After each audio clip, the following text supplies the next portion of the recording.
Hello guys, and welcome to this video. I'm going to be showing you how to use the cloud surf effect. Now this is what I mean by the cloud surf effect. You can see the character seems to be surfing on clouds. So all you have to do to create something like this is first of all go to this awesome website called Higgsfield.ai, or you can go to higgsfield.ai/apps immediately, and if you do not have an account you can create one immediately.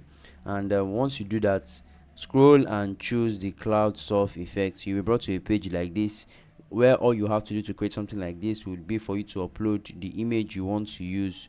And once you do that, you can select image. This will create a static image, like a snapshot of you or the product or the character on clouds.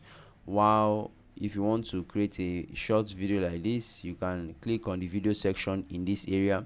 Now this says it will cost about 16 credits for generation, which means that you may have to go or subscribe for the premium package for you to access this effect. But if you can just create an account. You should have about 30 credits, so you can actually create this with a free account. So once you're done, click on generate and your video will be generated for you, and you can use it for your project. So that's it guys. Let me know what you guys think about this video in the comment section. I'll see you guys in the next one. Do have a great day guys.